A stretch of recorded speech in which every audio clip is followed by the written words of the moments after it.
Good evening, I'm Stanley Pacion. I have a poem here for you called Public Affection.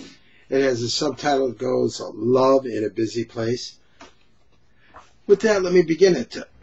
Public Affection, Love in a Busy Place. Stanley Pacion, good evening. 7 years ago, we started as friends, acquaintances, commercially. Later, you worked with me, sorting jewelry. Jarek thought us well-suited, maybe a steady couple. Figured we might enjoy, compliment each other. He said he saw you eyeing me. I feared disaster, but he said, "Blame me, Stanley. You can always blame me for everything." Last Saturday at the Pizzeria, 10 a.m., in a very busy place, despite our aversion to public affection, we lost ourselves in caress. It was prolonged and remarkably tender. We were standing up from the table and chairs for all to see. God, I love to kiss you. Later, a counterman asked, "Were we dating?" I heard him think, "Not bad." His eyes declared your beauty. I wanted to agree, but answered, "No. Passion strong, I want you." Our love went awry. You abandoned every solemn promise, pulled up stakes, and left me home alone, miserable. Still, wisdom counsels me to patience. The doctor reminds me, breaking bonds, the ties between lovers, not inconsequential. It's not a change of shoes, she says. I followed her order, made an inventory. I listed the virtues, the good qualities about us. I put them to paper twice. I started with our business acumen, noting first our mutual attention to detail. We never misplaced or lost a thing. Then our discipline. We operated like clockwork, yet we always had fun, scouring tables and racks for hidden treasures. We loved to play games of show and tell. We were a team, and business profited.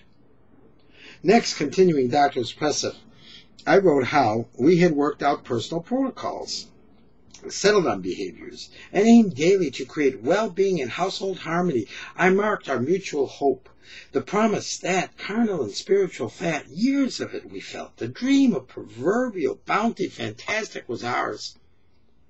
We were being brought unto a good land and a large, not unlike the fulfillment of the biblical foretelling, when up from earth flowed milk and honey.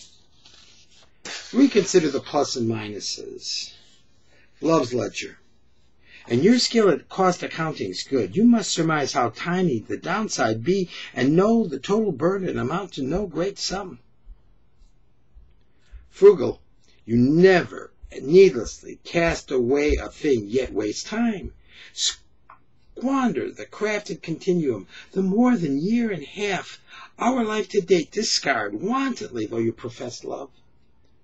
And write of your ardor for me still. Deaf to your beating bosom, refusing when you already knew. You knew. Gott in Himmel, auch der Liebe. You deny your soul, your very passion for a man who would sacrifice his life for yours. In early youth, I learned love. I caught its lyric while I listened to music on the radio. When I lived in Germany, half a life ago, American soldiers played it on the jukebox, and I heard it from Sweden on the web today, the youth channel, clear and loud. Singer and song, similar or the same, the moon big and bright in the Milky Way tonight. Oh yes, its lyric hollers. Time's a wasted, there are kisses not tasted, and the hook repeats. Whole lot of living, whole lot of loving to do. The life, the love and kisses. No one would I'd rather do it with than you. You, that moon of song and your reflected image. I had it in my net, but when I went to pull it up, it sank not like a fish, but as a large, awesome golden coin. A fisherman, I set to sea and travel above muck and seaweed and the debris of sunken vessels. I sought the net splendid satellite consort. You ruin it, me being alone. Overcome by yearning, believing I can no longer go on, face my life without you, I turn to this ritual. I try to make matters worse. It's a mental trick, a maneuver whereby I practice the increase of my anguish actually. I call scenes of happy times to mind and picture the wonders of our life together so far. I recall the times I waited for you, when I sat on the bench under the gazebo in the early sun at that Amish fairground in Columbus. My delight, carrying your purchases to our van, hurrying off to the next market stall. There we chose fruit to last a week.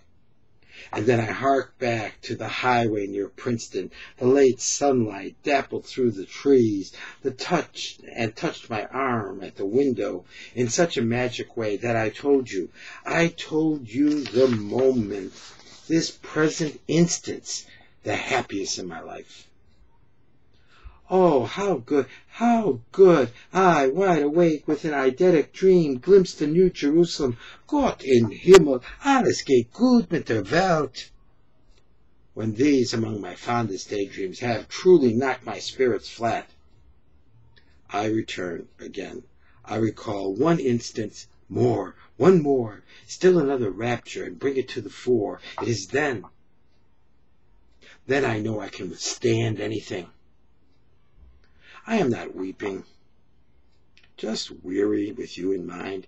I weep when angry, and then I weep. Were I not completely drained, I would weep more. I saw the situation was wrong right from the start, though I thought things might be different between us over and over, again and again. Every day's a rerun, countless slights, indignities, lack of common courtesy, little or no gratitude, without faith in God's abiding love. I wrote you letters. I said your bad behavior hurt me. At the breaking point and wanting out, I was desperate, fearing I would lose you forever.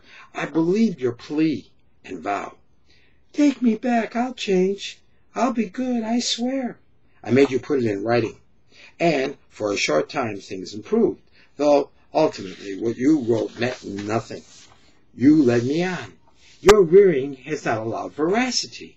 About our relationship you told no one, not even you. The more you revealed to me, once I learned your dark history, became privy to your secret habit, the more distant love grew. The truth, your personal truth, sundered us. Help me. Be my friend, and come back home again and sleep with me. Take the key and open the door. See the beckoning path. It lies right there before you. Learn what countless generations know. Willingness to change brings us life that works. A small step prepares the leap.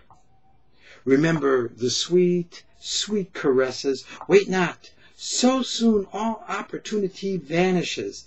Consider the moment, the public affection. If not for you, please, for me. The hurly-burly of time overwhelms us. No significance remains, boundless and bare. Darling, the lone and level sands stretch far away. Good evening. I'm Stanley Pacion. That was a poem called Public Affection, and it bears the subtitle, Love in a Busy Place. I trust that you appreciate it. It's been pleasant reading it for you. Good evening.